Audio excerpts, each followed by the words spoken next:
5 siblings, alone, pressed against a brick wall in a freezing Chicago alley at midnight. The oldest, 14 years old, was bleeding from his face, shielding the others. A man with a clipboard was on the phone, arranging to split them up and send them to separate facilities across the state. The youngest hadn't spoken in a year. He was barefoot, and then a black SUV pulled up, and the man who stepped out changed everything. The temperature had dropped below 20 degrees in Chicago's meatpacking district, and the wind that swept through the narrow service alley behind Kedzie Avenue carried with it the smell of diesel, rusted metal, and something worse, something human and desperate that had no name but could be felt in the bones of anyone who'd ever been abandoned. 5 children stood pressed against a crumbling brick wall. The oldest was 14. His name was Emmerich. He was bleeding from a cut above his left eye, where the back of a man's hand had connected with his orbital bone 7 minutes earlier. The blood ran warm down his temple, pooling against his jaw, and he hadn't wiped it. Not because he didn't feel it, but because both of his hands were occupied. One gripping his 11-year-old sister's wrist, the other wrapped around the collar of his 9-year-old brother's jacket, holding him upright. Behind Emmerich, pressed flat against the wall, as though she could make herself thin enough to disappear into it, was Sable, 6 years old. She was clutching a one-eyed stuffed rabbit with matted gray fur to her chest with both arms, and her lips were moving rapidly, whispering something only the rabbit could hear. She wore no coat. Her shoes were too big, borrowed from a donation bin 3 shelters ago, and the left one had lost its lace entirely. And behind Sable, tucked into the smallest space between a rusted dumpster and the wall, was Ren, 4 years old. Barefoot, silent, Ren hadn't spoken a word in 11 months, not since the night their mother didn't come home from the gas station on Pulaski Road and never came back. The doctors at Cook County said it was selective mutism. The foster intake worker wrote nonverbal in the case file and underlined it twice, as though the act of underlining could substitute for an actual diagnosis, an actual plan, an actual human being who gave a damn. Ren's eyes were open. That was the thing. They were enormous and dark and open, and they tracked everything, every shadow, every raised voice, every movement in the dark, with the precision of a creature that had learned very early that survival depended on watching. The man standing at the mouth of the alley was named Tully Strack. He was not a social worker. He had never been a social worker.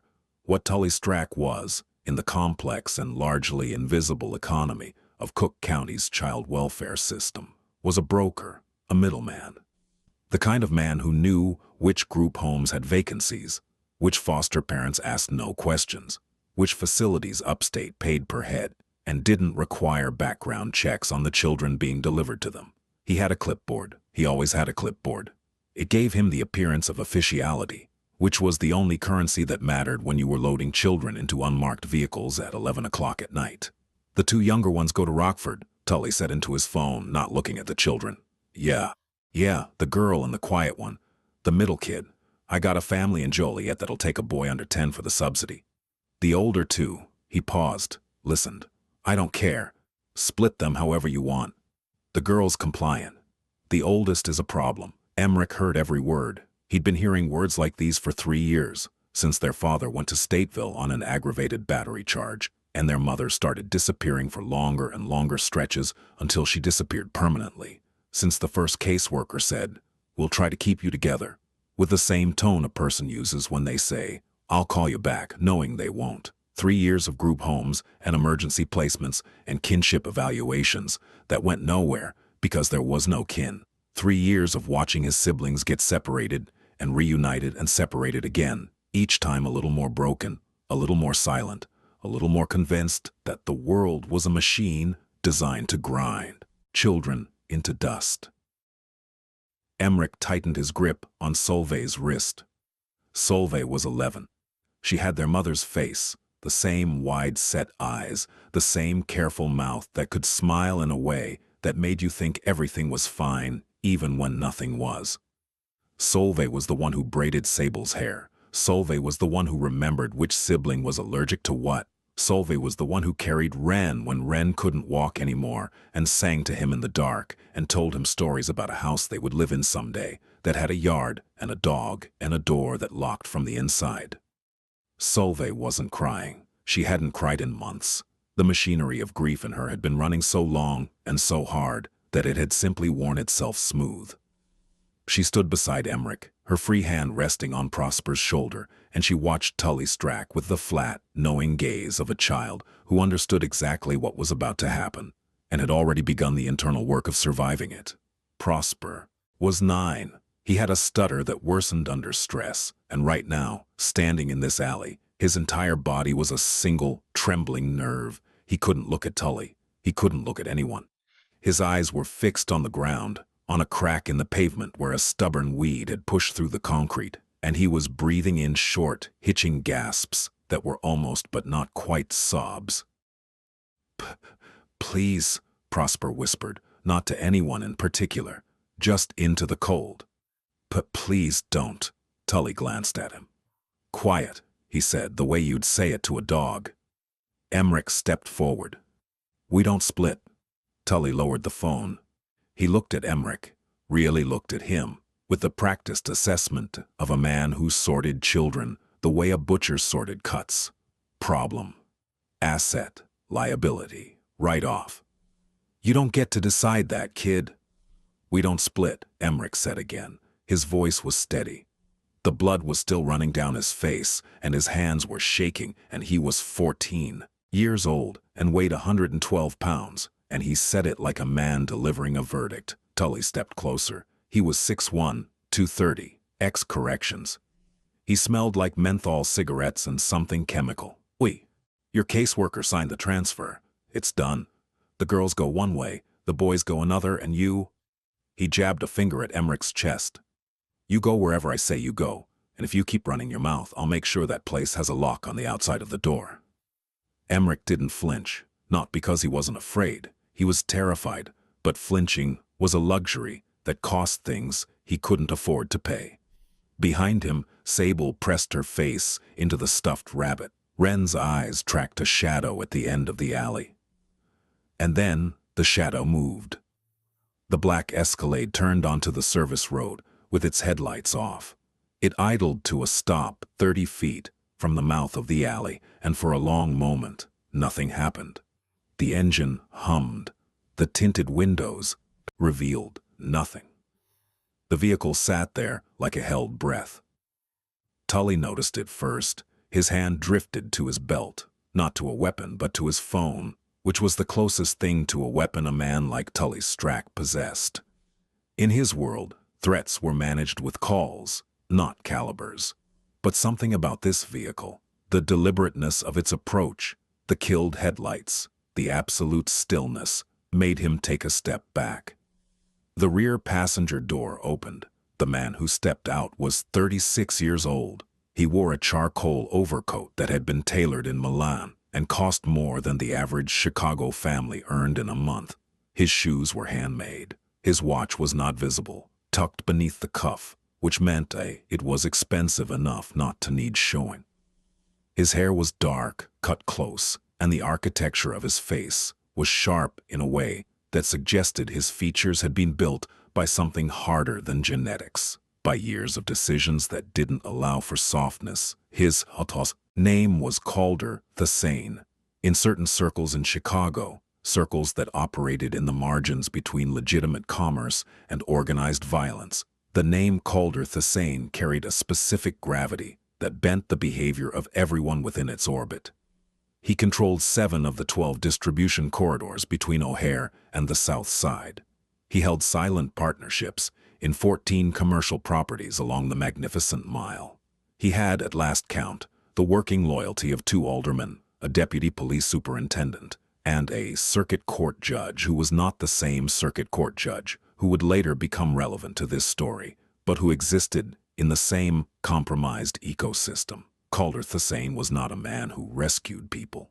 He was a man who acquired things: territory, influence, leverage, silence, with the methodical patience of someone who understood that the world was a series of transactions and that the only meaningful currency was the ability to control what happened next. He was here tonight for an entirely different reason, an unremarkable meeting with a freight operator whose warehouse sat 2 blocks from this alley, regarding a shipping route that had been disrupted by a federal investigation that was getting too close to a particular port of entry. The meeting had lasted 11 minutes. The problem had been resolved with 2 phone calls and a wire transfer that would never appear on any ledger. He was leaving when he heard the voice. "We don't split." He stopped. It was not the words themselves that arrested him. It was the quality of the voice, the frequency of it, the specific note that a human voice hits when the person speaking is young and terrified and absolutely certain. The note that exists at the precise intersection of fear and defiance, where a person knows they are outmatched and outgunned and says the thing anyway because the alternative is a silence that would cost more than any beating. Calder knew that note. He had lived inside that note for the first 15 years of his life. He walked toward the alley. Not quickly, not with urgency, with the measured, deliberate stride of a man who never rushed because rushing implied a lack of control, and a lack of control was something Calder Thesane had not permitted in himself for 21 years.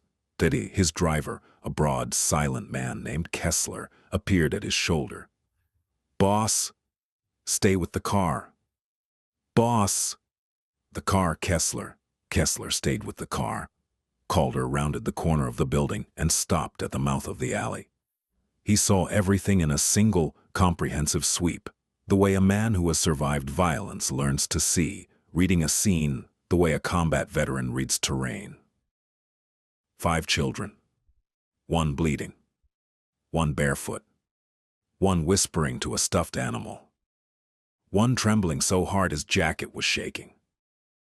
1 standing like a small, fierce pillar between the man with the clipboard and the rest of the world, and the man with the clipboard, thick, sweating despite the cold, phone in one hand, the body language of someone who had just been interrupted in the middle of commerce. Calder said nothing for 4 seconds. In negotiations, he had been known to use silence the way other men used weapons, precisely, intentionally, and with the full understanding that the absence of sound could be more destabilizing than any threat. Tully turned, saw him, recognized something, not the face specifically, but the category, the coat, the posture, the way the air around this man seemed to cost money. "This doesn't concern you, friend." Calder looked at Tully Strack the way a person looks at an insect on a countertop, not with anger, not with disgust, with the calm, clinical assessment of someone determining whether to step on it now or later. Then he looked at the children. Emmerich was staring at him, blood on his face, hands still gripping his siblings, eyes burning with the kind of intelligence that Calder recognized, because it was his own kind, the intelligence that develops in children who have been failed so completely by every system that they are forced to build their own operating logic from scratch. "Who are you?" Emmerich said. Not a challenge, a demand for information. The voice of a boy who had learned that new adults meant new dangers, and that the first question was always the same. "What do you want from us?" Calder didn't answer the question. He turned back to Tully. "How much?" Tully blinked. "What?" "The transaction you're conducting with these children. What is its value?" "Listen, pal, I don't know who you think. $1,700 per child for out-of-county placement, plus the per diem from the receiving facility." Calder said it flatly, without inflection, the way a man reads numbers from a spreadsheet. "That's the standard rate for what you do, which means you're looking at roughly $8,500 for the set, assuming the silent one doesn't get flagged as high needs, which would reduce the margin." Tully's face went the color of old milk.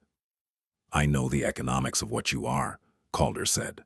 "I know the name of every facility you've placed children in during the last 18 months. I know who signs your authorizations at DCFS. And I know that if I make one phone call right now, not to the police because the police are not equipped to help children, but to the person who owns the professional future of your friend at the department, this conversation ends with you losing substantially more than $8,500. The silence that followed was the kind that has physical weight. Tully opened his mouth, closed it, opened it again. These kids are state property. No. Calder's voice didn't rise. It didn't need to. It carried the way a blade carries, clean, direct, and without effort. They're not. Leave.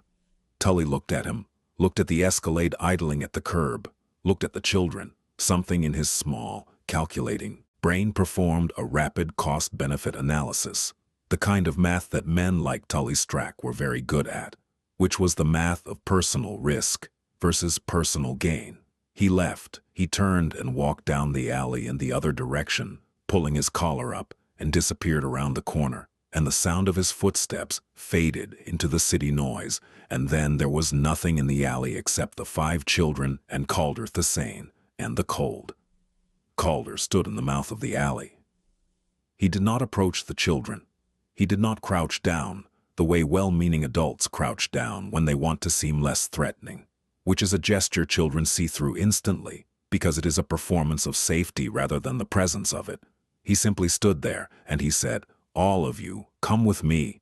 5 pairs of eyes, 5 different calculations, 5 sets of survival instincts honed by years of evaluating strangers.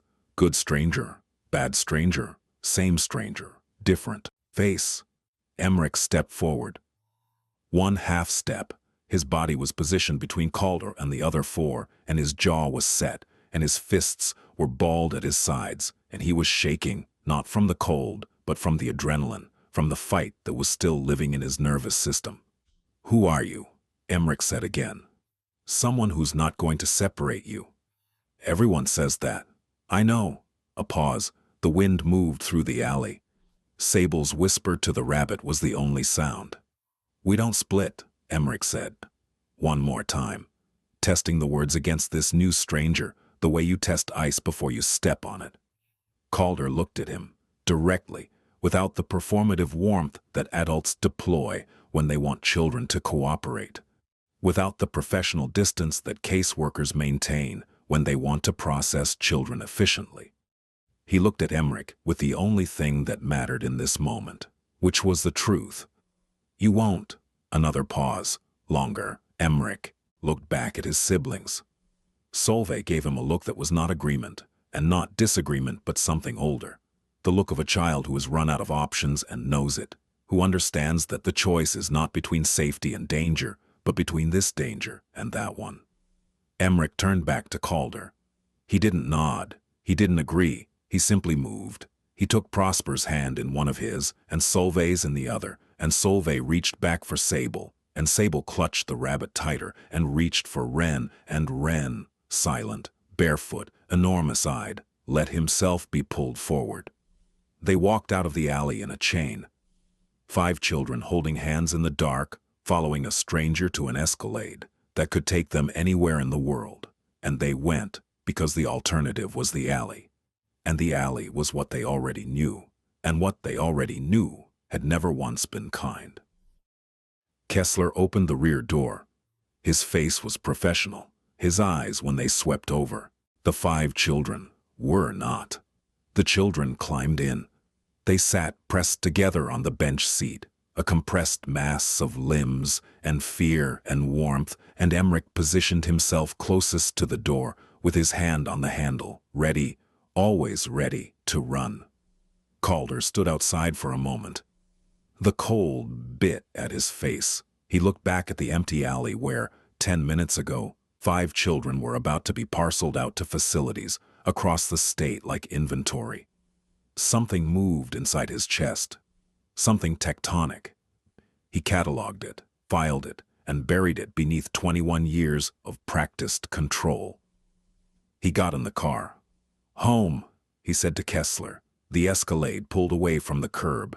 The alley disappeared behind them. The city swallowed the silence. The penthouse occupied the top 3 floors of a building on East Lake Shore Drive that had been built in 1929 and renovated in 2019 with the kind of money that doesn't ask permission from historical preservation boards. The lobby was marble. The elevator was private. The hallway leading to the residence smelled like cedar and something architectural, the scent of spaces designed by people who understood that wealth, at its highest expression, smells like nothing at all. Calder Thassain had lived in this penthouse for 4 years. He had furnished it with the minimalism of a man who distrusted comfort as a category. The furniture was expensive and sparse. The lighting was low. The artwork on the walls was abstract in a way that demanded nothing from the viewer. No emotion, no response, no engagement of any kind. It was a space designed for one person who required nothing from his surroundings except silence and control. At 11:47 p.m., 5 children entered this space, and the silence shattered, not with noise. The children made almost no noise at all. They shattered it with their presence, with the specific, undeniable gravity of 5 small human beings who did not belong here and whose not belonging changed the molecular composition of every room they entered. Kessler held the elevator door. The children filed out in the same order they had entered the vehicle. Emmerich first, then Solveig, then Prosper, then Sable, then Wren, still holding hands, still connected in that desperate chain that was less a gesture of affection than a survival mechanism, the physical manifestation of a promise they had made to each other in a group home 2 years ago that they would never let go, no matter what. Maren Kale was waiting in the foyer. Maren was 53 years old and had been managing Calder Thassain's household for 6 years. She was Norwegian by birth, Chicago by choice, and practical in the particular way of women who have outlived several versions of themselves and have distilled their personality down to what works. She kept the penthouse spotless. She managed a staff of 4. She knew in broad strokes what Calder Thassain did for a living, and she had made her peace with it. The way a person makes their peace with weather. It existed. It could not be changed, and the best strategy was a good coat. Maren looked at the 5 children standing in the foyer of the most expensive private residence on East Lake Shore Drive and said nothing for exactly 3 seconds. Then she looked at Calder. Mr. Thassain. Maren. These are children. Yes. 5 of them. Also yes. Maren's mouth thinned, not in disapproval, in rapid calculation. She was already counting bedrooms, assessing sizes for clothing, cataloging injuries. The cut on the oldest one's face, the bruised wrist on the middle boy, the bare feet on the smallest. Her mind was a machine designed for logistics, and it had just received a new and entirely unexpected assignment. "How long?" she asked. Calder removed his overcoat, hung it on the hook by the door, smoothed the cuffs of his shirt.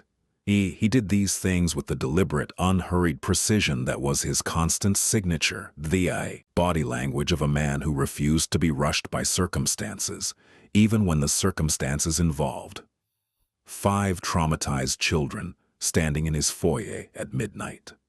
"Indefinitely," he said. Maren looked at him. A long look. The kind of look that 2 people who have worked together for 6 years can exchange without words. A look that contained several complete sentences, including, "Have you lost your mind?" and "I will handle this," and "We will discuss this further when there are not 10 eyes watching us." "Bedrooms on the 3rd floor," Maren said. "I'll make them up. All 5 in one room." Maren hesitated. It was a large penthouse. There were 7 bedrooms across the upper floors. The logical arrangement. "One room, Maren." They stayed together. She nodded. She turned. She walked toward the staircase with the brisk efficiency of a woman who had just accepted an impossible task and intended to execute it flawlessly. The children stood in the foyer. Emmerich hadn't released his grip on the door handle. Not the elevator now, but the door frame of the entrance. One hand on the wall, body angled toward the exit. Ready, even here, even in this cathedral of wealth and silence, his body was positioned for escape. Solveig was looking around the space with an expression that was not awe. It was assessment. She was reading the room the way she read every room. Exits, obstacles, hiding places, the distance between here and the nearest lockable door. She had done this in 12 different living situations. She could evaluate a space in 4 seconds. This one had 3 exits, no immediately lockable doors, and too much open floor plan. Not ideal. but not the worst. Prosper stood with his arms wrapped around his own torso, gripping his elbows, rocking slightly on his heels. His breathing was shallow, his eyes were on the floor, the stutter that lived in his throat like a trapped bird was active now. He could feel it, the way a person with a chronic condition will feel an episode building, and he pressed his lips together to keep it inside because the worst thing, the absolute worst thing in a new place was to speak and have the words come out broken. Sable was whispering to the rabbit. "It's okay, Mr. Pemberton. It's okay. It's a big house. Big houses can be okay. Remember the one in Evanston? That one was big too, and the lady had cookies. Maybe this one has cookies." She did not sound like she believed this. Ren stood at the end of the chain. He had not looked up since they entered the building. His eyes were on his bare feet against the marble floor, and his face was a small, closed thing. A face that had decided, at 4 years old, that the safest possible expression was no expression at all. Calder observed all of this. He did not approach them. He did not offer words of comfort. He did not attempt to establish warmth or trust or any of the social lubrications that adults typically deploy in the presence of frightened children. What he did was stand at a distance of approximately 10 feet, hands at his sides, and allow the silence to exist. He knew from a childhood he did not discuss, in a South Side neighborhood that no longer existed in its original form, in a series of placements that had taught him everything about the mathematics of survival, that frightened children do not need words. They need evidence. They need to observe over time that the space they are in does not hurt them. And that process cannot be accelerated with language. It can only be accelerated with patience. Theron Vask arrived 6 minutes later. Theron was Calder's chief lieutenant. He was 41, Haitian-American, built like a middleweight who had graduated to management, with a shaved head and eyes that missed nothing, and a mind that operated with the cold precision of a logistics algorithm. He had been with Calder for 12 years, since the early days, since the consolidation, since the period of Calder's rise that involved events neither man discussed in polite company, or for that matter, in any company at all. Theron walked into the penthouse, saw the children, and stopped. "No," he said. Calder looked at him. "Calder, no." "Theron, this is not a group home. This is not a shelter. This is the operational center of a—" He glanced at the children, lowered his voice. "Of an enterprise that cannot afford the kind of exposure that comes with. What is this? What happened?" They were being brokered. Brokered. Split and sold to facilities across the state by someone operating inside the DCFS framework. Theron's jaw tightened. He was not a man who tolerated the exploitation of children. He was, in fact, a man who had spent the first 9 years of his own life in a series of foster placements in Miami that had left him with 2 cracked ribs, a distrust of institutions, and a permanent and abiding fury at the systems that claim to protect the vulnerable while operating, in practice, as a supply chain for the worst kinds of human commerce. But his fury was separate from his professional judgment, and his professional judgment was telling him, loudly and clearly, that this was a problem. "Boss, what are they doing here?"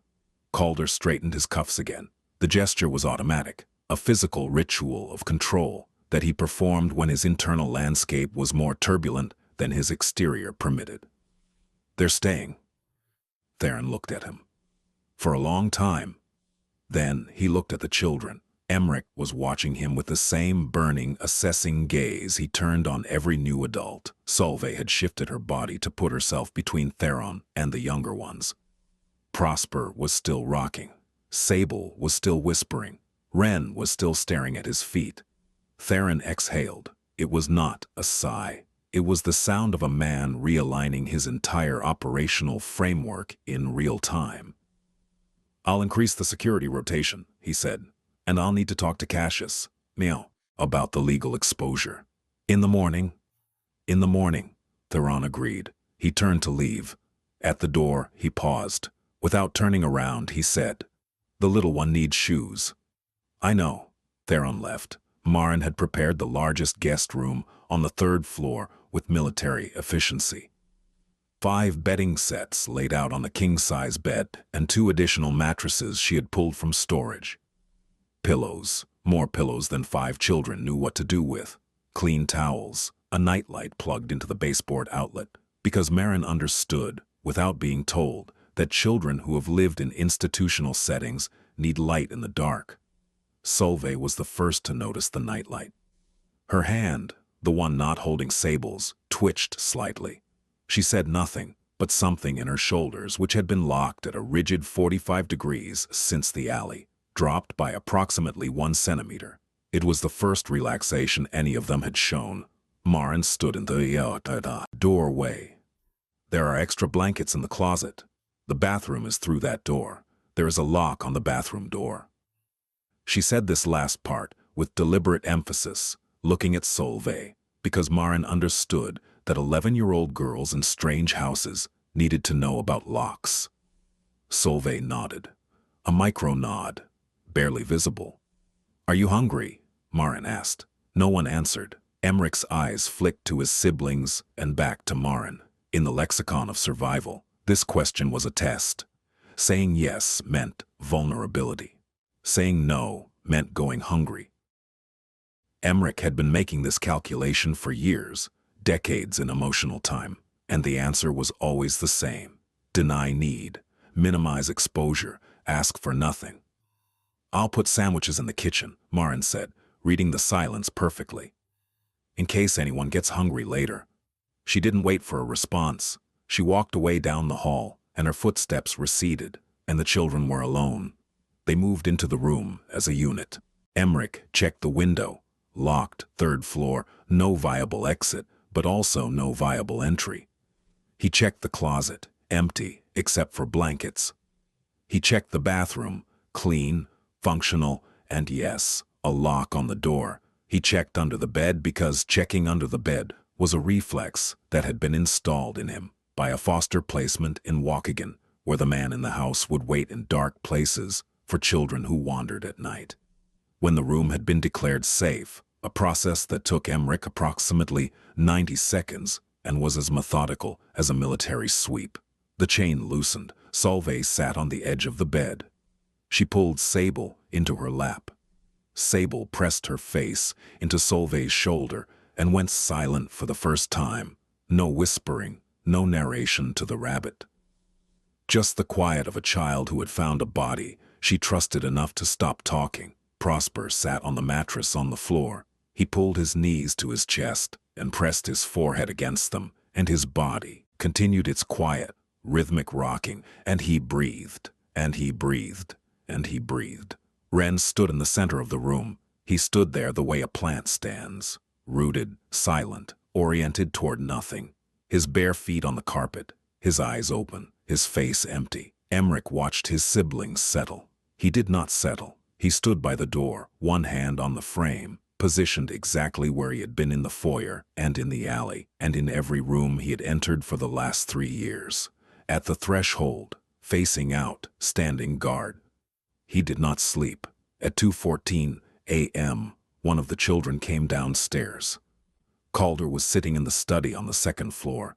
He had not gone to bed. He was seated in the leather chair by the window, looking out at the black plain of Lake Michigan. And he was thinking about a night in 1997 when he was 7 years old and had hidden in a bathroom in a house on Cottage Grove Avenue, while a man who was not his father but who occupied the same household broke things in the kitchen with methodical, drunken precision. He did not think about that night often. He had, over the course of 29 years, built an architecture of control over his own memory that was as sophisticated and impenetrable as the organizational structure of his business. But tonight, the alley, the children, the chain of hands in the dark had found a crack in that architecture, and the memory had slipped through. He heard the footsteps. Light, tentative. The footsteps of a small person navigating an unfamiliar space in the dark. He didn't move. He waited. The kitchen light turned on, a thin strip of it visible from the study. The sound of a cabinet opening, closing, a drawer, the rustle of something being wrapped carefully. Calder rose silently and walked to the doorway of the kitchen. Solveig was standing at the counter. She had found the sandwiches Marin had left, 4 of them. neatly wrapped in wax paper, arranged on a plate. Solveig had taken two of them. She had not eaten them. She was wrapping them tighter, more securely, with the compulsive precision of a person who has learned to stockpile food because the next meal is never guaranteed. She was hiding bread in her pockets. She saw Calder in the doorway and froze. Her hands stopped moving. Her eyes, their mother's eyes, wide and watchful, locked on him with the specific fear of a child caught doing something she knows is wrong but cannot stop doing because the survival instinct that drives it is older and stronger than any rule. "Sorry," she whispered. "I'm sorry. I'll put them back." Calder looked at the sandwiches in her hands. He looked at the two remaining on the plate. He looked at the pockets of her too large jacket, which already had a familiar bulge. She had done this before, in other kitchens, in other houses, always preparing for the inevitable moment when the food would stop. "Take all four," he said. Solveig stared at him. "And there's more in the refrigerator. Anything in the kitchen is available to you. At any time." He said this without warmth, without the soft, coaxing tone that adults use when they want children to feel safe. He said it as a statement of fact. Flat, direct, and absolute, because he understood from the deepest and most unreachable part of his own experience that a child who hoards food does not need reassurance. A child who hoards food needs certainty. And certainty is not delivered through tone. It is delivered through repetition and consistency and the slow, grinding accumulation of evidence that the words match the reality. Solveig stood there for a long moment, the sandwiches in her hands, the kitchen light humming above her, the lake outside the window, black and vast and indifferent. She took all four sandwiches. She wrapped them carefully. She put two in her pockets and carried two against her chest. "Thank you," she whispered, and then she was gone, her footsteps padding up the stairs, and meow. The kitchen was empty again, and Calder stood in the doorway and felt something shift inside him, some deep, load-bearing structure that had held for 21 years, adjusting by a fraction of a degree. He returned to the study. He sat in the chair. He looked at the lake. He did not sleep either. The first morning was a study in silence. Maren arrived at 7 a.m. with 3 bags of children's clothing purchased from a 24-hour Target on State Street, the only store open at 5 in the morning when she had driven there, still in her coat from the night before, with a list she had compiled from visual estimation alone.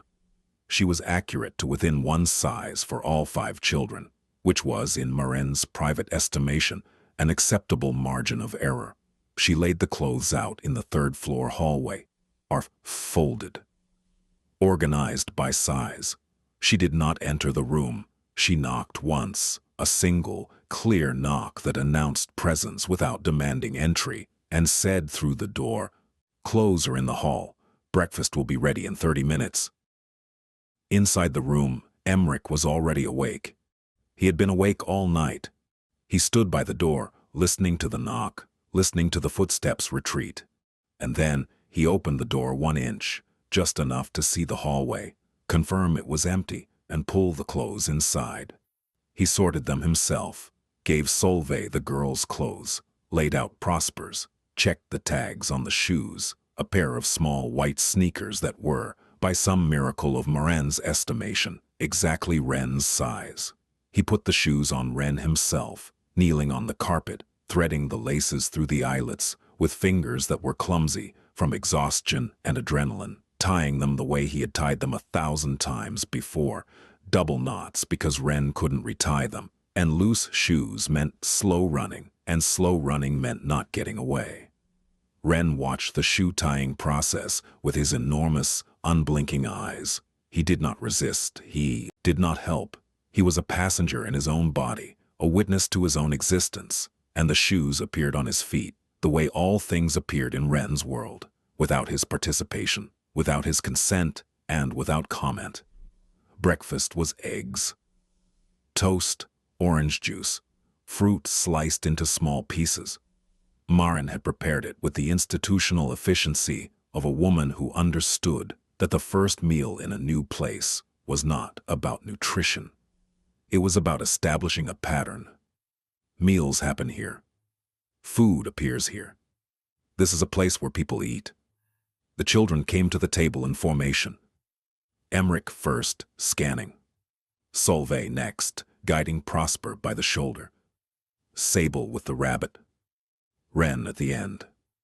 They sat. They did not eat. Not immediately.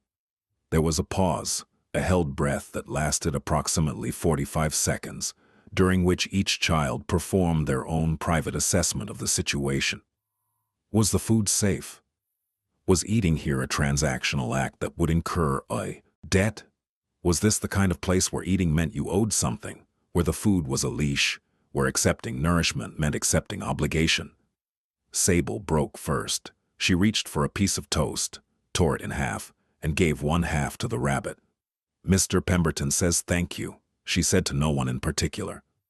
Prosper ate next, quickly, silently, with the mechanical efficiency of a boy who had learned to eat fast because food could be taken away.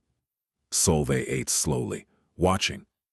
Her eyes moved between the kitchen and the hallway, and the windows and back, mapping the environment while she chewed, filing information, building the mental model of this new place that she would need in order to navigate it safely. Wren did not eat.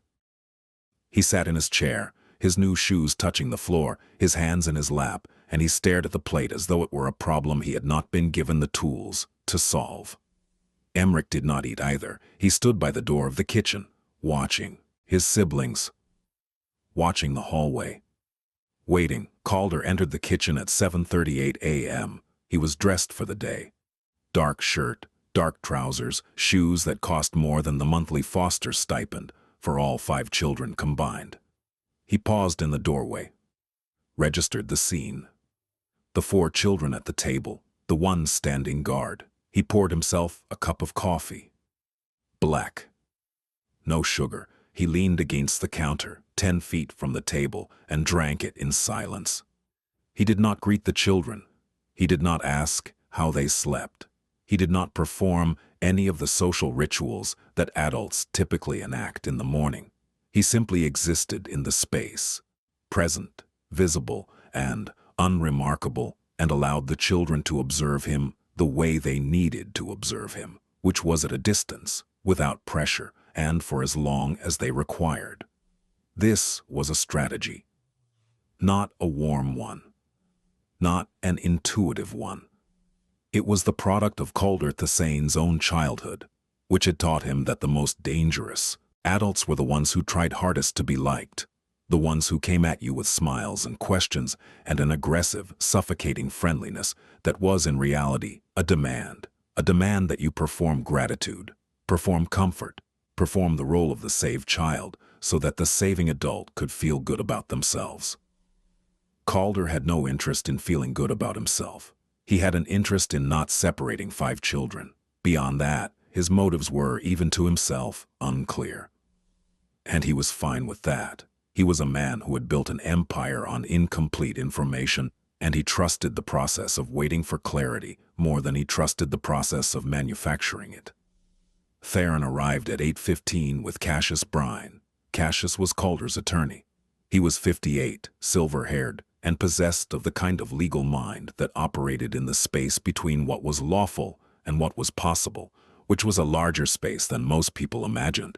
He had been managing the legal architecture of Calder's enterprises for 9 years.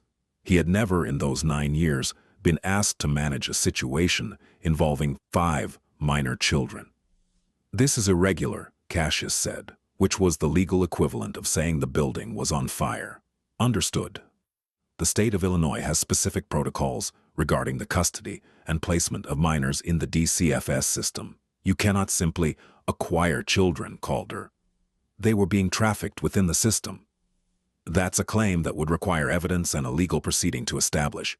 In the meantime, you are, technically, in violation of." "In the meantime," Calder said, "they have shoes and a meal and a bed where all 5 of them are in the same room. What does the state have to offer that improves on that?" Cassius was silent for a moment. He was a man who valued precision. He was also a man who had 3 grandchildren and who understood, beneath the carapace of legal expertise, that the law and justice were Not always the same animal. "I'll file for emergency guardianship," he said. "I'll need their full names, dates of birth, and current case numbers. And I need you to understand that this filing will draw attention. The kind of attention that your other interests would prefer to avoid. File it." Calder. "File it, Cassius." Cassius filed it. The first 3 days moved with the slow, grinding weight of geological time. Each day was a series of small observations, small gestures, small shifts in the tectonic plates of trust that would, eventually, either move towards something or pull apart completely. On the first day, Emmerich did not leave the 3rd floor. He stationed himself in the hallway outside the bedroom, back against the wall, and he watched every person who moved through the house. Marin, the cleaning staff, a delivery person who brought groceries, Kessler, who moved through the penthouse like a shadow with a shoulder holster. Emmerich cataloged each of them. Threat, assessment, behavioral patterns, distance from the children. On the 2nd day, Prosper had a panic attack in the bathroom. Solveig heard it through the door, the hyperventilating, the soft, stuttered pleas of, sit, stop, please sit, stop. And she sat on the other side of the door and pressed her palm flat against the wood and said, very quietly, "I'm here, I'm right here, I'm not going anywhere." She said it for 11 minutes until his breathing slowed. Calder was on the 2nd floor. He heard everything through the vent that connected the 3rd floor bathroom to the 2nd floor study. He did not go upstairs. He understood that going upstairs, inserting himself into a crisis he had not been invited into, would accomplish nothing except demonstrating to Emmerich that adults in this house moved toward children during moments of vulnerability, which was exactly the pattern that had preceded the worst experiences of their lives. On the 3rd day, something happened that was very small and very large at the same time. Sable was in the living room. She was sitting on the floor with Mr. Pemberton in her lap, conducting what appeared to be a medical examination of the rabbit. The rabbit's remaining eye was loose, and Sable was attempting to resecure it with a piece of tape she had found somewhere, and she was narrating the procedure in the earnest, detailed tone of a 6-year-old who has absorbed the language of doctors' offices from too many visits to too many clinics. "You're going to be fine, Mr. Pemberton. This is just a regular checkup. The doctor says your eye is fine. It just needs a little tape. Everyone needs tape sometimes." Calder walked through the living room on his way to a meeting in the study. He paused, not deliberately. His feet simply stopped, the way a person's feet stop when they encounter something that doesn't fit into the expected pattern of their environment. He looked at the rabbit, the loose eye, the matted fur, the tape that was not holding. He left the room. 20 minutes later, he returned. He placed a small, white tag on the table beside Sable, the kind of tag you would find on a piece of luggage. On it, in Calder's precise architectural handwriting, was a single word. Pemberton. Sable picked it up. She looked at it. She looked at Calder, who was already leaving the room, his back to her, heading toward the study. She looked at the rabbit. She tied the name tag to Mr. Pemberton's left ear with the piece of tape she had been using for the eye, and something in her face, some small, bright thing that had been flickering uncertainly for months, steadied. "He knows your name," she whispered to the rabbit. "He knows your name."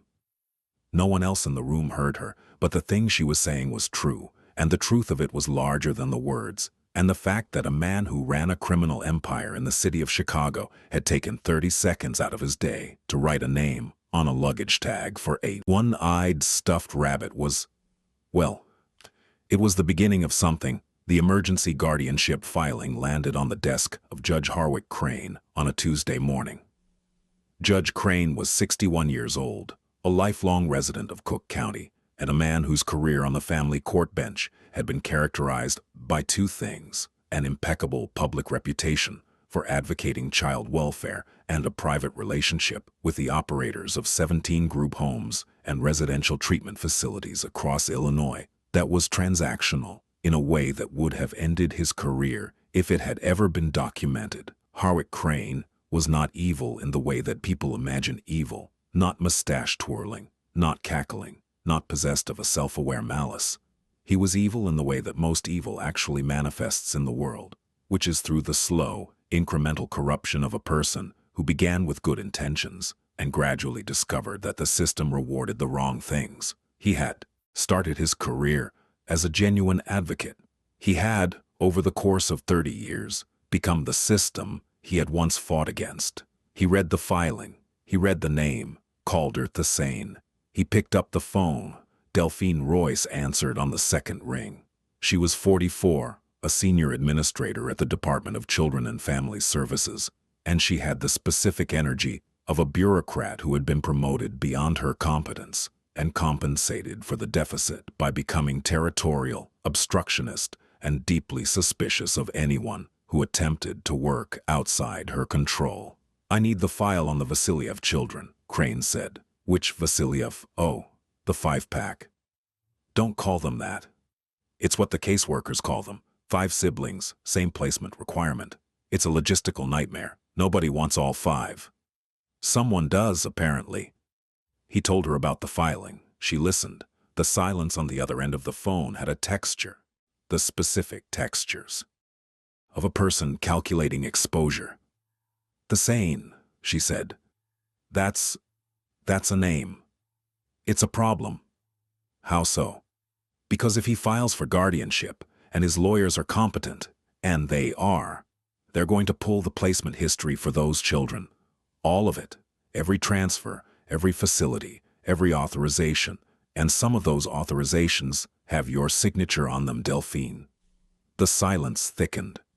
"I need those children back in the system," Crane said. "Preferably distributed across separate facilities, preferably before the Sane's filing gets a hearing date." "And if the children don't want to go?" "The children are minors. They don't get a vote." Lazaro Moret was the other problem. Lazaro ran the North Side. He was 52, Sicilian by heritage, and possessed of the old-school sensibility that regarded the territories of organized crime in Chicago the way feudal lords regarded their holdings, as fixed, sacred, and defended to the death. He and Calder had maintained a working détente for 6 years, based on mutual recognition of boundaries and a shared understanding that open conflict was bad for business. The détente had been fraying. There were 4 shipping routes through the Great Lakes corridor that both organizations needed access to, and the negotiation over those routes had been in a slow-burn stalemate for 8 months. Lazaro was looking for leverage. Calder had, until recently, been an extraordinarily difficult man to leverage because he had no attachments, no family, no romantic relationships, no visible human connections that could be exploited. 5 children changed that calculation. Theron brought the intelligence report to Calder's study on Thursday afternoon, 4 days after the alley. "Lazaro knows." Calder looked up from a document he was reviewing. "Knows what?" "About the children. He's been asking questions through back channels.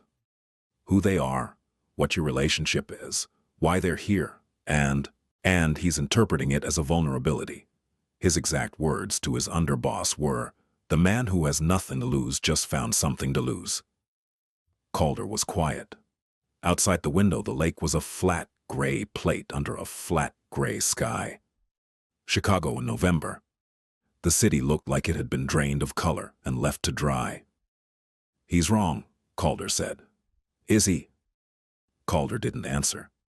Theron waited. The silence between them was comfortable, the silence of 2 men who had spent 12 years in each other's company and had long ago abandoned the need to fill dead air with words. "What's the timeline?" Calder asked. "Crane filed a motion to vacate your guardianship petition this morning. Hearing is set for next Tuesday. That gives us 5 days to prepare a legal defense that will need to withstand scrutiny from a judge who is actively working to undermine it." "And Lazaro?" Theron paused. "Lazaro sent a man to photograph the building yesterday from a car parked across the Tuwa street. Just photographs. For now. Increase the rotation. 4 men on the building. 2 on the street. 1 in the lobby. Done." "But Calder," Theron leaned forward. I need to say something and I need you to hear it. Say it. Keeping these children makes you vulnerable. The legal exposure alone is enough to justify a federal inquiry. If Crane coordinates with the U.S. attorney, and he has the connections to do it, your legitimate holdings could be frozen, your corporate structures could be audited, and if Lazaro decides to escalate while you're distracted by a custody hearing. Theron. The operational risk is Theron. Theron stopped. I hear you, Calder said. I understand the math, I understand the exposure, and I am telling you, as I have told you before, about other decisions that looked irrational and turned out to be correct, that this is not a negotiable position. Why? It was the first time in 12 years that Theron had asked Calder, why? Not how, not when, not what's the play, why? Calder looked at his lieutenant, then he looked out the window at the lake, and he said something he had never said to Theron, or to anyone, in 21 years. Because I was the oldest. The room went very still. I was the oldest, Calder repeated. And there were 3 of us, and they split us, and I couldn't stop it, and I have not. He paused, breathed, resumed with the same controlled tone, but beneath it, something was shaking. I have not seen my brother or my sister since I was 15 years old. I don't know where they are. I don't know if they're alive, and I have built everything I have, every dollar, every alliance, every piece of territory, on the back of that failure, on the promise I made to myself that the thing that was done to me would not define what I was capable of doing. He turned back to Theron. I will not watch it happen again, not in front of me, not when I have the power to stop it. Theron held his gaze. Nodded. Once. The kind of nod that doesn't mean agreement. It means recognition. It means I see you. It means I understand now what I didn't understand before, and I will not ask again. Tuesday, Theron said. We'll be ready. On Friday, 5 days after the alley, Emmerich came to find Calder. This was, in itself, extraordinary. In the 5 days since their arrival, Emmerich had not voluntarily initiated a single interaction with any adult in the house. He had responded to direct questions with monosyllables. He had accepted meals silently. He had maintained his post by the door, his position by the exit, his constant, exhausting vigilance, and he had given nothing, not a word more than necessary, not a gesture of trust, not a single crack in the armor he had spent 3 years welding shut. But on Friday evening, at approximately 7:30 p.m., Emmerich walked into the study, where Calder sat reviewing documents and stood in the doorway with his arms crossed and his jaw tight, and his eyes, those burning, intelligent, unbearably young eyes, locked on Calder with an intensity that was almost physical. I need to talk to you, he said. Calder set down the document. Sit. Emmerich didn't sit. He stood in the doorway. Arms crossed, shoulders rigid, every muscle in his body coiled with the tension of a person who is about to do something difficult and cannot be sure of the outcome. The hearing, he said. Tuesday, I know about it. Calder watched him, said nothing, let the boy speak. Solveig heard your lawyer on the phone. She told me. She tells me everything. A pause. The judge wants to take us back, put us in the system, split us up. That's what the judge wants. It's not what's going to happen. You don't know that. No, but I intend it.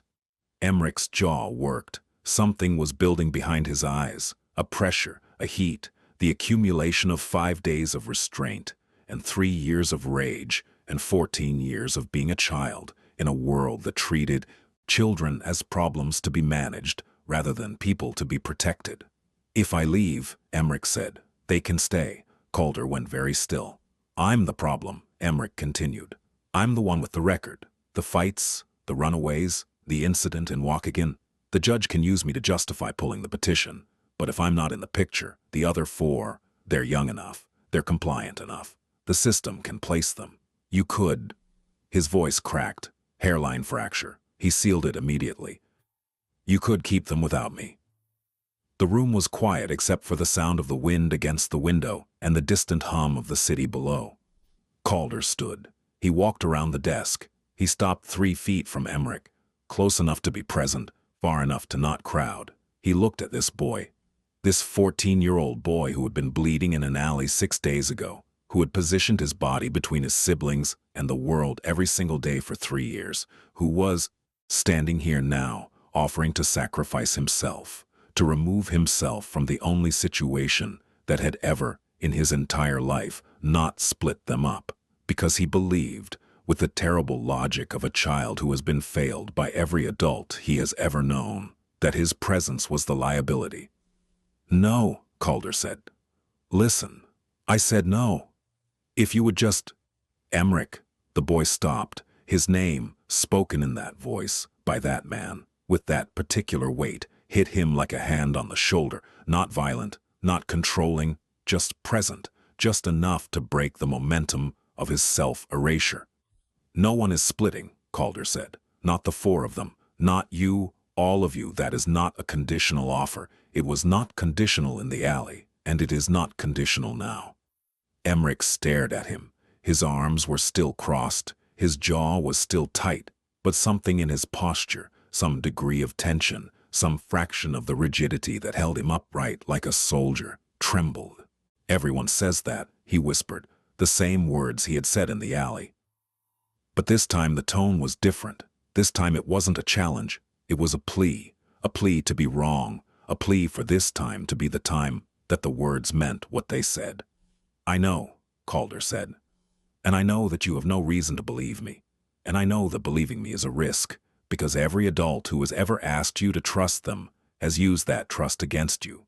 But I am asking you to take the risk, not because I've earned it, because the alternative is you walking away from your siblings, and I don't think that's what you want to do." Emmerich's eyes were wet. He blinked, hard, the blink of a boy who absolutely, categorically, under no circumstances, would allow himself to cry in front of a stranger. "Well, I can't lose them," he said. And his voice, on this sentence, was not the voice of a 14-year-old boy. It was the voice of a parent. It was the voice of every person who has ever loved someone more than they loved their own survival, and who has felt that love pressing against the walls of their chest like something trying to escape. "You won't," Calder said, and Emmerich, for the first time in 5 days, for the first time in years, for the first time in his small, brutal, magnificent life, uncrossed his arms.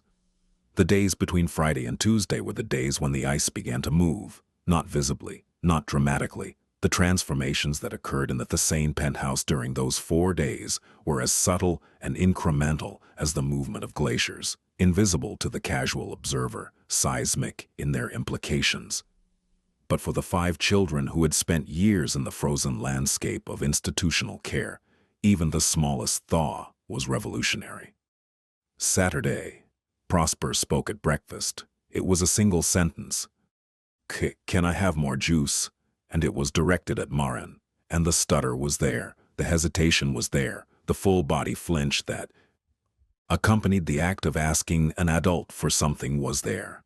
But the words came out.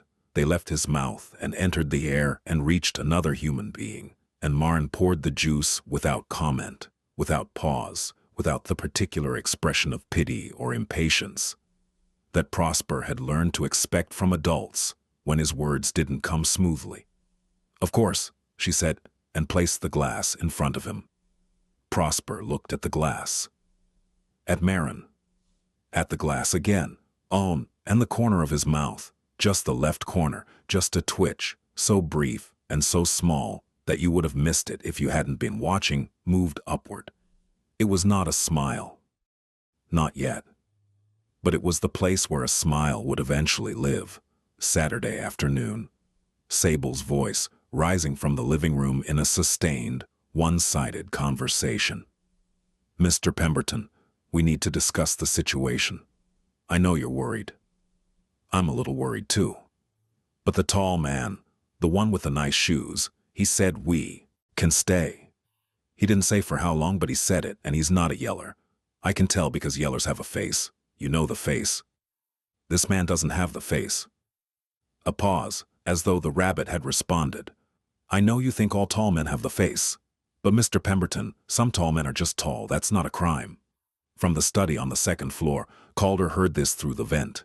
He did not react. He continued working, but somewhere in the deep architecture of his internal landscape, a door that had been sealed for 21 years was developing a hairline crack. Ace Sunday. Wren did something extraordinary. He was sitting on the floor of the living room in the patch of November's sunlight that fell through the floor-to-ceiling windows between 10 and 11 a.m. He was sitting with his knees drawn up and his arms wrapped around them in the compact, self-contained posture that was his default state, the posture of a child who had made himself as small as possible and intended to remain that way. Calder walked through the room, on his way somewhere, not stopping, and Wren hummed one note, a single, sustained tone that vibrated in the air for approximately 3 seconds and then disappeared. It was not a melody. It was not a word. It was the smallest possible unit of vocalization, a sound so quiet and so brief that it could have been a breath, could have been the wind, could have been anything at all. But it was a hum. Calder stopped. He turned. He looked at Wren.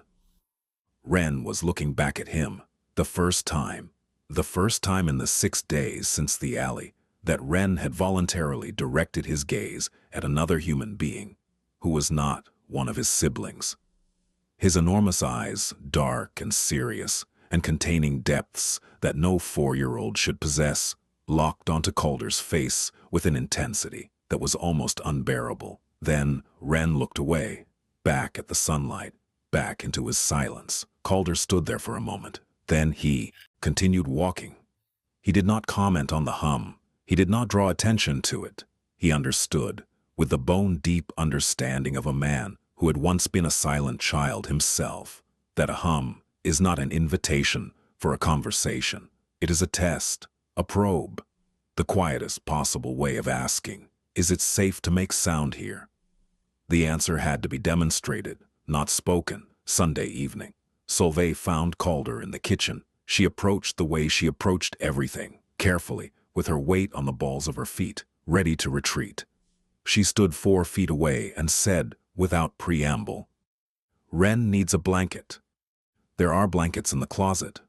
Not a regular blanket. His blanket. It was—" She stopped, reorganized, started again with the precision of a child who has learned to make requests efficiently because long requests get interrupted. He had a blanket, yellow, with stars on it. It was our mom's, from before. It's in the last group home we were at, Pilsen. If it's still there. Calder looked at her. The name of the facility. Bridgeway Residential, on 18th Street. And the blanket is yellow with stars. It's small, more like a receiving blanket from the hospital when he was born. Her voice was steady. Her eyes were not. He can sleep without it. He's been sleeping without it for 2 months, but She swallowed. He used to hold it when he still talked. Calder said nothing for 3 seconds. Then he picked up his phone, dialed, and said into it, "Kessler, I need you to retrieve something from a residential facility called Bridgeway on 18th Street in Pilsen. It's a small yellow blanket with stars. You'll find it in the belongings of a child named Wren Vasiliev. Bring it here tonight." He hung up, looked at Solveig. "Is there anything else they need?" Solveig stared at him. This was not how adults worked. In Solveig's experience, which was vast and terrible and entirely sufficient for an 11-year-old to have built a comprehensive theory of adult behavior, requests were met with conditions. "You can have this if you do that.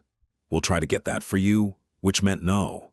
"I'll look into it," which meant never. An adult who simply picked up a phone and dispatched a person to retrieve a yellow blanket from a group home in Pilsen at 7 o'clock on a Sunday evening was an anomaly so profound that Solveig's internal model of the world could not immediately accommodate it. "You mean it," she said, not a question. I generally do." Solveig looked at him for a long time, and then she did something she hadn't done in months. She asked for something else.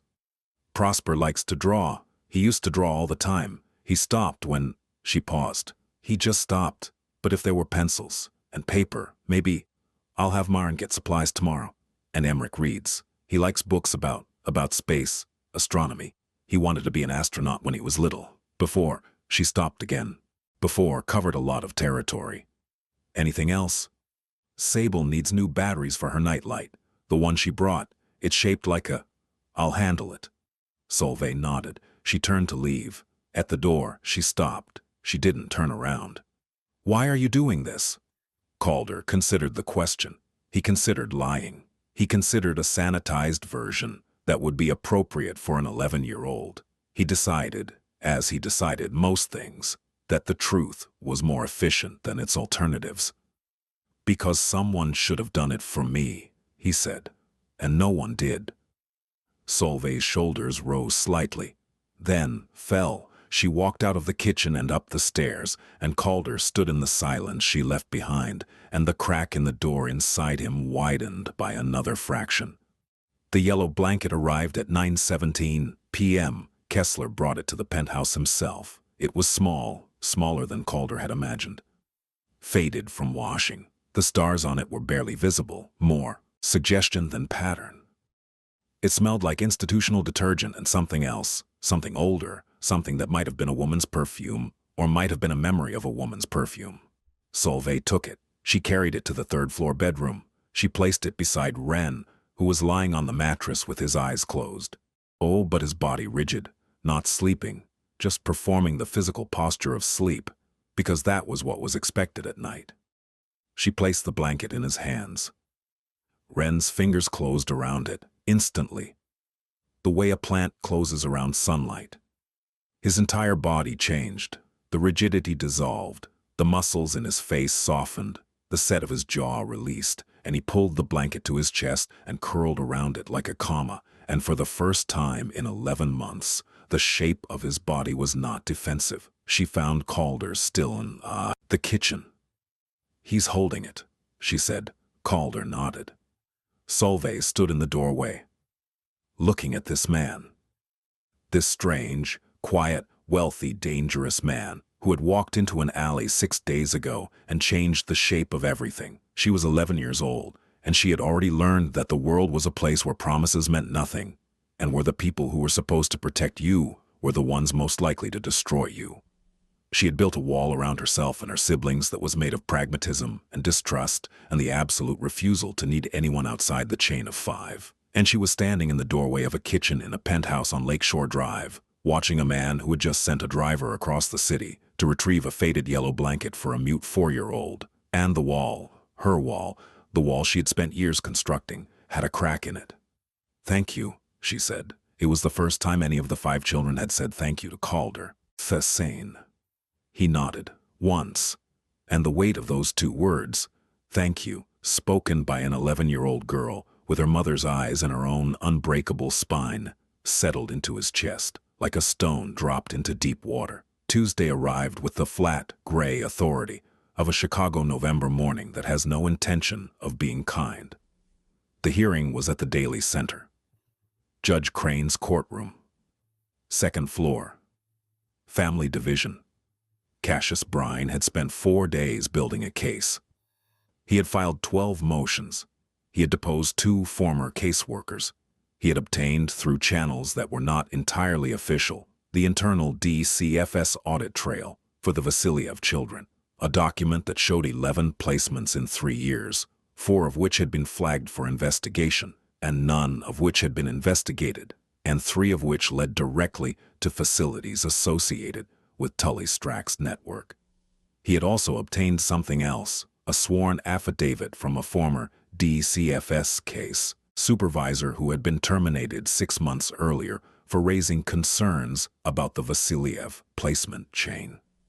The affidavit described in precise and devastating detail the financial relationship between certain DCFS administrators and certain private placement facilities, and it named names. One of those names was Delphine Royce. "This is a bomb," Cassius told Calder on Monday evening. "If we detonate it in open court, it doesn't just win the hearing. It opens a federal investigation." "Good." "Not good. A federal investigation into DCFS corruption will inevitably expand. Investigators will look at everyone involved, including the person who removed the children from the system in the first place, which is you." "I understand." "Do you?" "Because the exposure here." "Cassius." Calder's voice was even, measured. Present the affidavit. Win the hearing. Whatever comes after, I'll manage. I'm willing to risk whatever the hearing requires me to risk. Cassius was quiet for a moment. Then he said, with the careful formality of a man who is stepping outside his professional role, "You care about these children." It was not a question. Calder didn't answer, which was, for a man like Calder Thasane, the most honest answer possible. The children were brought to the courthouse by Marin and Kessler. Calder arrived separately. Theron arrived with 4 men positioned at the building's entrances, visible enough to deter, invisible enough not to provoke. In the car on the way to the Daily Center, the children were silent. Emmerich sat in the front seat, next to Kessler. The other 4 were in the back. Solveig had Wren in her lap. Sable was whispering to Mr. Pemberton. Prosper was doing his breathing, the slow, counted breaths that Solveig had taught him for moments when the world became too loud. "Emmerich," Solveig said from the back seat. He didn't turn. "Yeah. Whatever happens in there. I know. We don't split." "I know, Sol." She was quiet. Then, he said it in the alley, and he said it again in the study. "I know. Do you believe him?" Emmerich was quiet for a long time. The car moved through traffic. The Daily Center appeared through the windshield, massive and brutalist, a building that looked like it had been designed to intimidate. "I'm trying to," Emmerich said. And the honesty in those 4 words was more than he had offered any adult in 3 years. The courtroom was not full. Family court hearings are not spectacles. They are administrative proceedings that determine the fate of children with the bureaucratic efficiency of a Department of Motor Vehicles processing license renewals. But this courtroom had more people in it than usual.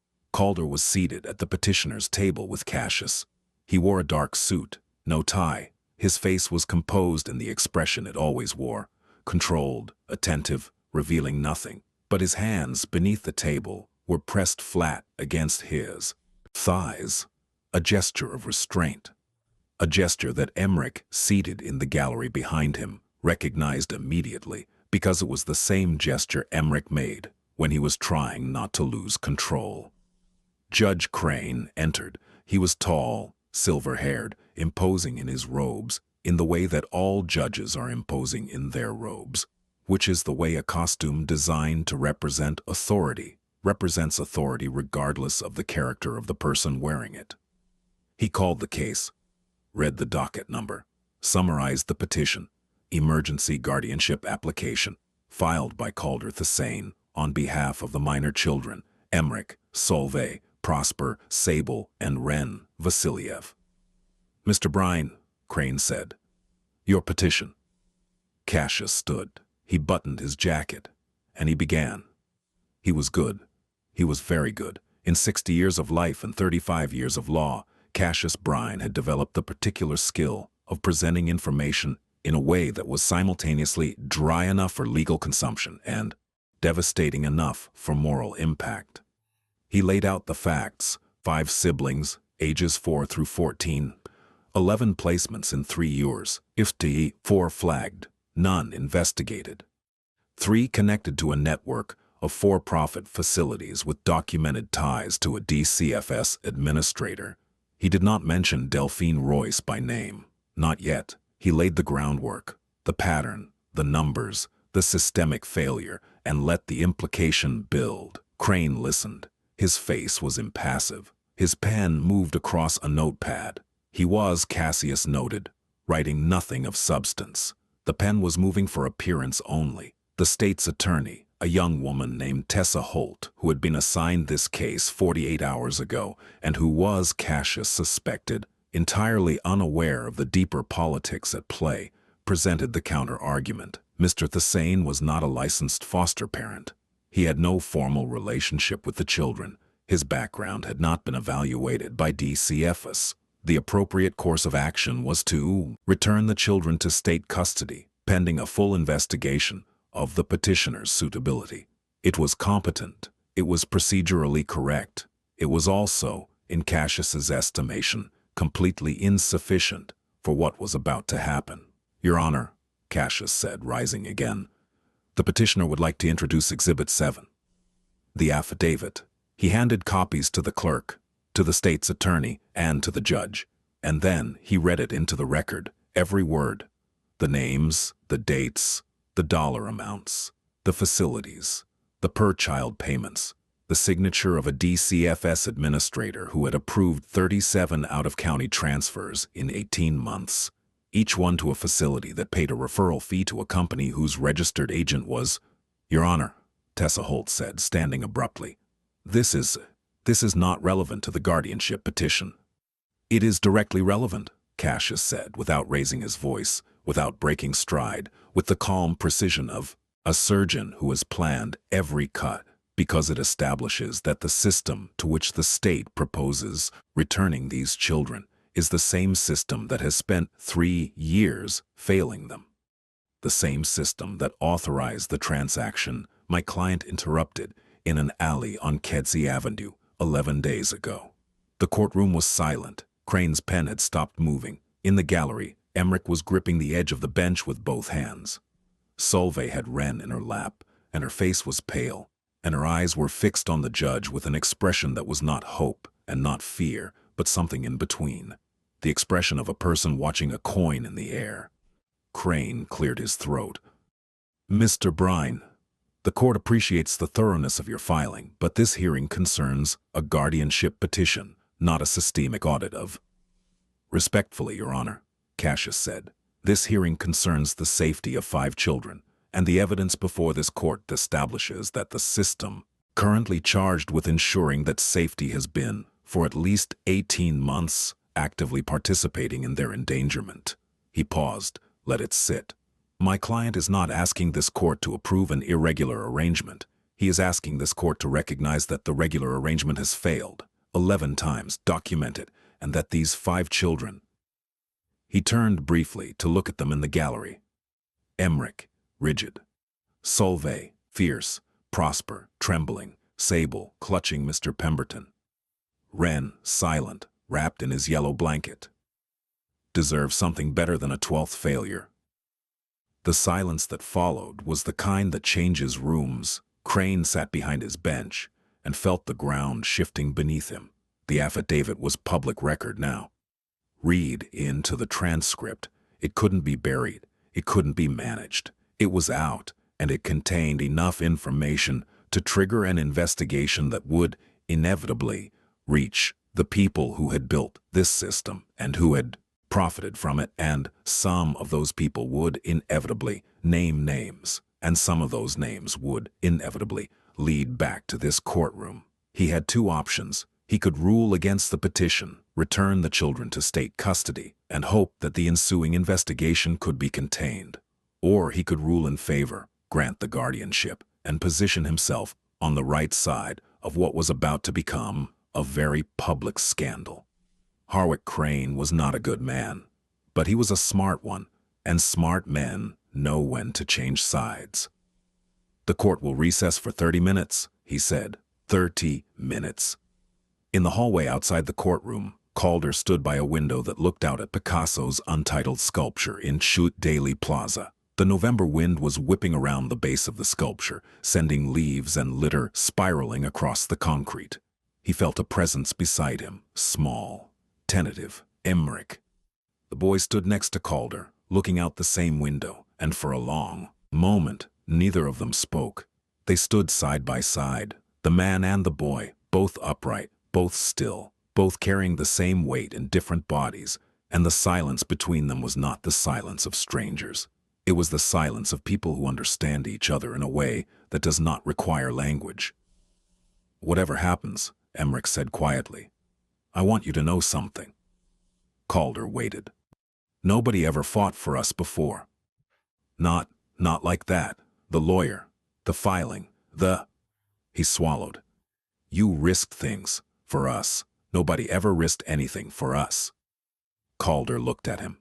At this boy who had been standing guard for 3 years, who had bled in an alley to protect his siblings, who had offered to leave if it would keep them together. This boy who was, in every way that mattered, the same boy Calder had been at 14, older than his years, harder than his age, and carrying a weight that no child should know how to carry. It wasn't a risk, Calder said. It was a decision. Emmerich nodded. And then, without looking at Calder, without any preliminary gesture, he shifted his weight slightly to the left so that his shoulder was touching Calder's arm.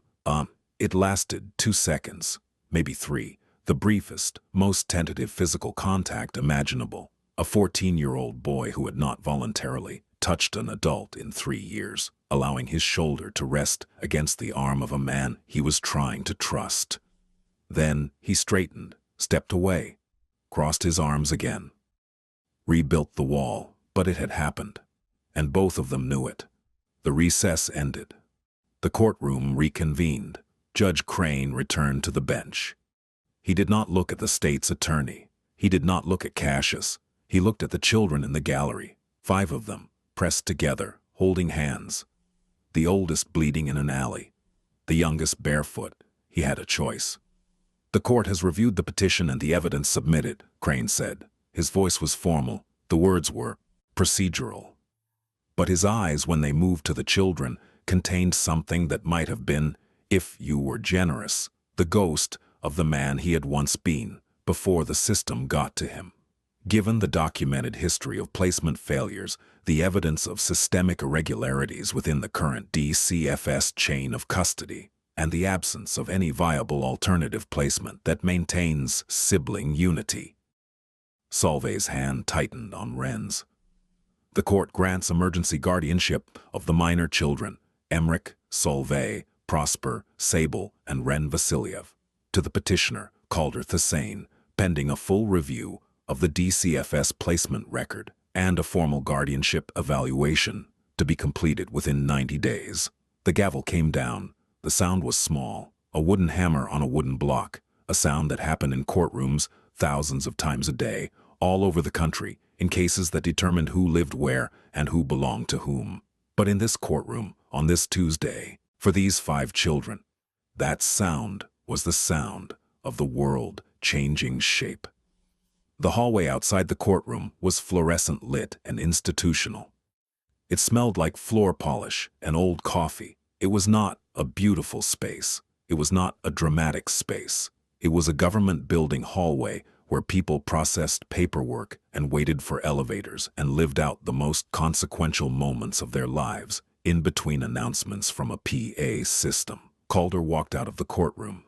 Cassius followed, already on his phone, already talking about the 90-day evaluation, the follow-up filings, the supervision requirements. Theron was by the elevator, eyes scanning, professional, vigilant. The children were in the hallway. They were standing in the same formation they had stood in since the alley. Emmerich in front, Solvay beside him, Prosper behind, Sable behind Prosper, Wren at the end. A chain, a constellation, 5 points of light held together by gravity and will. Calder's stopped. 6 feet away. 5 faces looked at him. 5 sets of eyes. 5 different questions, all of them the same question, asked in 5 different frequencies by 5 different hearts that had learned, through years of evidence, that good news was temporary and that the moment you believed in something was the moment it was taken away. Sable spoke first, because Sable always spoke first, through Mr. Pemberton, through the filter of a one-eyed stuffed rabbit that made the world small enough to be manageable. "Mr. Pemberton wants to know," she said, her voice trembling, "if we're staying." The question hung in the air. The fluorescent lights buzzed. Somewhere in the building, a phone rang. The world continued in its ordinary bureaucratic way, and in the middle of it, a 6-year-old girl with a stuffed rabbit was asking the only question that mattered. And then Wren spoke. For the first time in 11 months, Wren Vasiliev opened his mouth and used his voice. The sound that came out was small. So small that if you hadn't been listening, if you hadn't been waiting, if you hadn't understood that this silence had been the deepest wound of all, you would have missed it. Stay. 1 word, 1 syllable, a question and a prayer, and an entire childhood compressed into a single sound that cracked open the hallway like lightning cracks open the sky. Solvay's hand flew to her mouth. Emmerich turned, his eyes wide, wider than they had been in the alley, wider than they had been at any point in the last 11 days.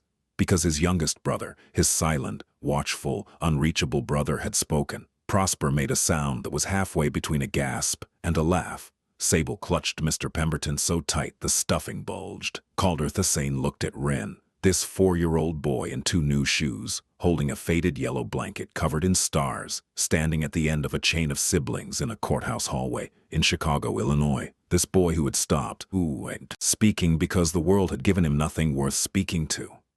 This boy who had just used his voice for the first time in almost a year to ask the only question any of them had ever needed answered. Calder lowered himself to one knee. He had never knelt. Not in business. Not in negotiation.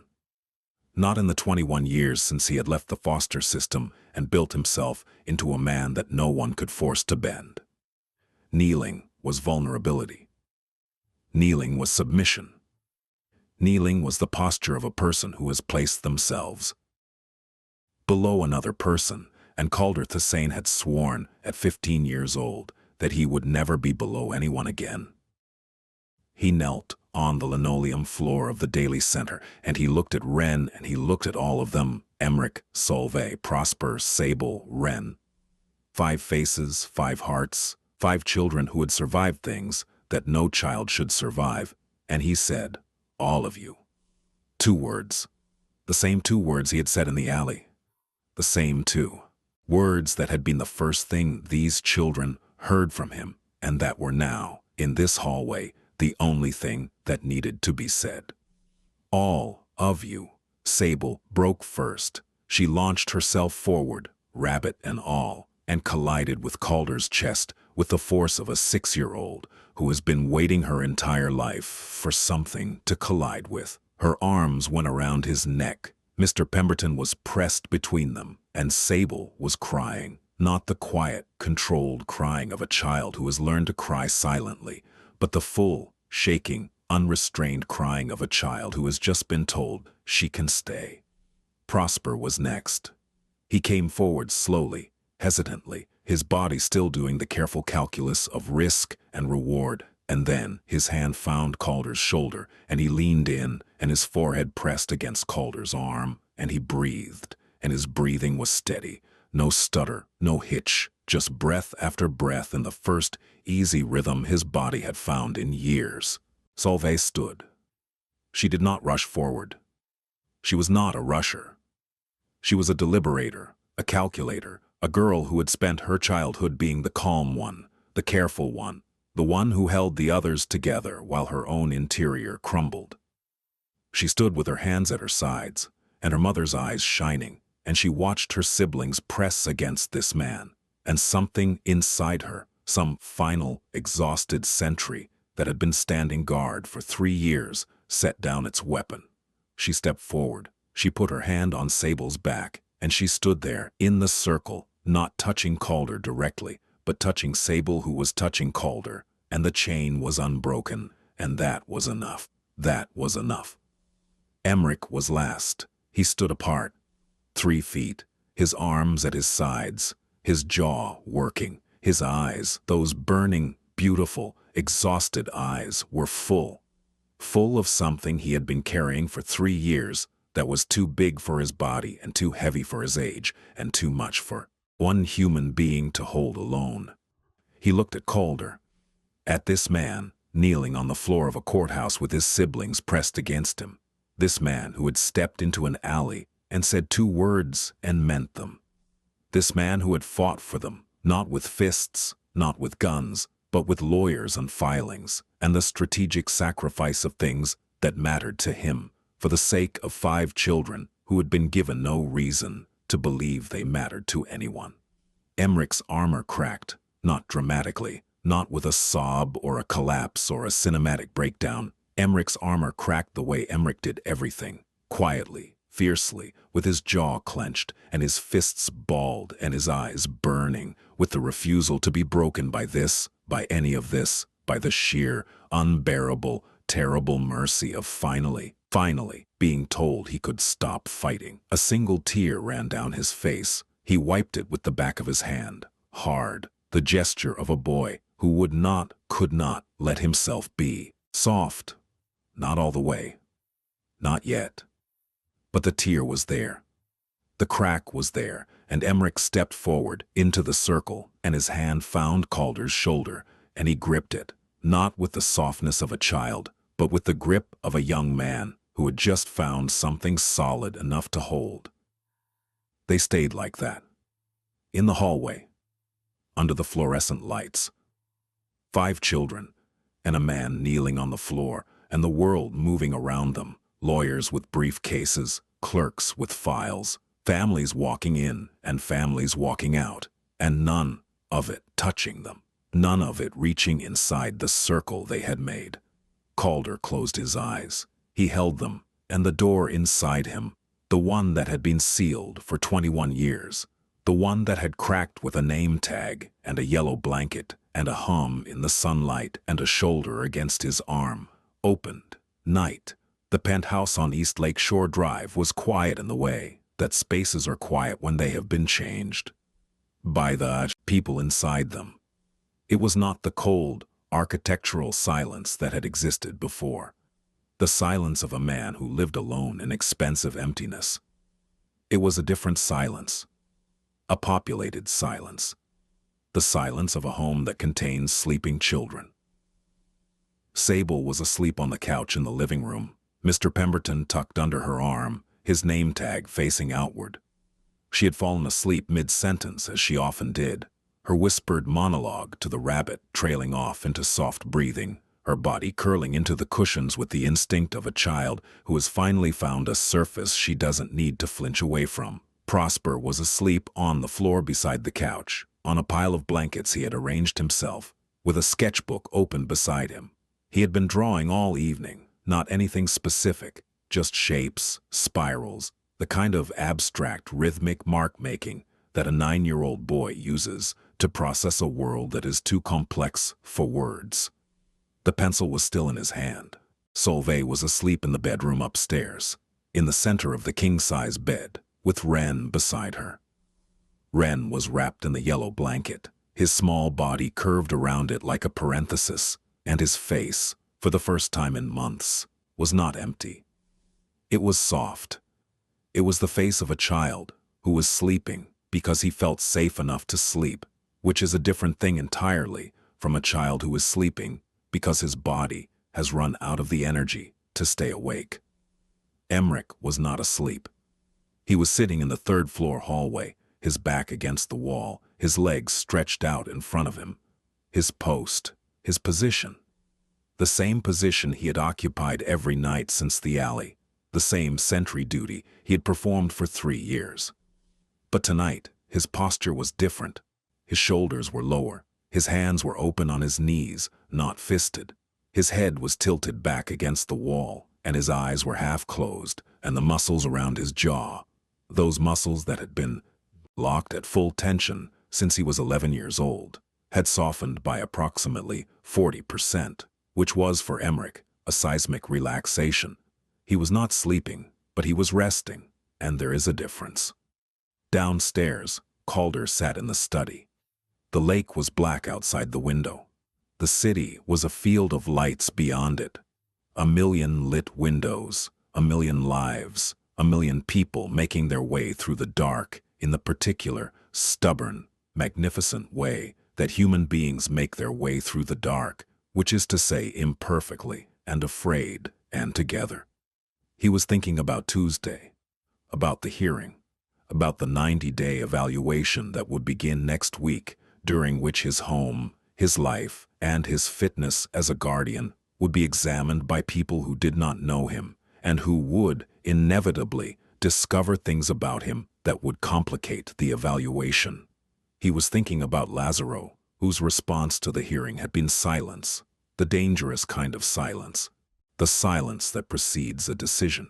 He was thinking about the shipping routes and the territory and the alliances that would need to be managed, renegotiated, reinforced. He was thinking about all of this, and beneath it, he was thinking about a yellow blanket with stars on it, and a one-eyed rabbit named Pemberton, and a 9-year-old boy who had laughed once, quietly, at something Sable had said at dinner a single, surprised laugh that had erupted from him like a bird escaping a cage, and the sound of a 4-year-old boy saying, "Stay," in a courthouse hallway. He heard footsteps on the stairs, light, careful, the footsteps of someone who knew how to move through a house at night without waking anyone. Emmerich appeared in the doorway of the study. He was wearing the clothes Maren had bought, a plain gray t-shirt, sweatpants, socks. His face was clean. The cut above his eye had healed to a thin, pink line that would become a scar, and the scar would stay with him for the rest of his life. And every time he looked in the mirror, he would see it and remember the night in the alley when everything changed. He stood in the doorway. Calder looked at him. "Can't sleep?" Calder asked. "Don't really sleep." "I know." Emmerich hovered, on the threshold.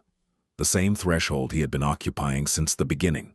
The boundary between in and out, between trust and retreat, between the world he knew and the world he was being offered, and then he made a decision. He walked into the study. He sat down in the chair across from Calder. He sat there, in the leather chair, in the low light, with the lake outside the window, and the city humming below them, and his siblings asleep in the rooms above, and he let himself be in the room, not standing guard, not scanning for threats, not positioned for escape. Just sitting, just being present, just being 14. They sat in silence for a while. The kind of silence that doesn't need fill-in, the kind of silence that exists between two people who have seen each other clearly and have decided, provisionally, cautiously, with the full awareness that it might not work, to stay in the same room. "You meant it," Emmerich said. Not a question this time. A statement. "In the alley, in the study, in the courtroom. You meant all of it." Calder looked at him. This boy, this extraordinary, battered, unbreakable boy who had carried 4 lives on his shoulders for 3 years, and who was sitting in a chair in a study in a penthouse in Chicago and allowing himself, for the first time, to set the weight down. Not permanently, not completely, but for a moment. For one moment, in the dark, in the quiet, with a man who understood what the weight felt like because he had carried his own version of it for 21 years. "I don't break my word," Calder said. Emmerich nodded, slowly. The nod of a person who is taking something in, not just hearing it, but receiving it, allowing it to reach the place inside him where the important things were kept, the place he had locked and barricaded and defended for so long that he had almost forgotten what it was for. Believing. It was for believing. "Okay," Emmerich said, quietly, simply. The word of a boy who was choosing, with full knowledge of the risk, to trust someone, not blindly, not completely, but enough. Enough to sit in a chair, enough to breathe, enough to be in a room without watching the door. "Okay," he said again. And outside, the lake was black, and the city was bright, and the wind was cold, and in a penthouse on East Lake Shore Drive, 5 children slept under one roof, not clinging to each other in fear, not huddled against the dark, but resting, each in their own space, each in their own way, in a place that was beginning, slowly and imperfectly, and with the grinding patience of something real, to feel like home. And in the study, 2 people sat in the quiet. A man who had built an empire to fill the space where his family had been, and a boy who had carried his family so hard and so long that he had forgotten what it felt like to put them down. They didn't speak again. They didn't need to. The silence held them both.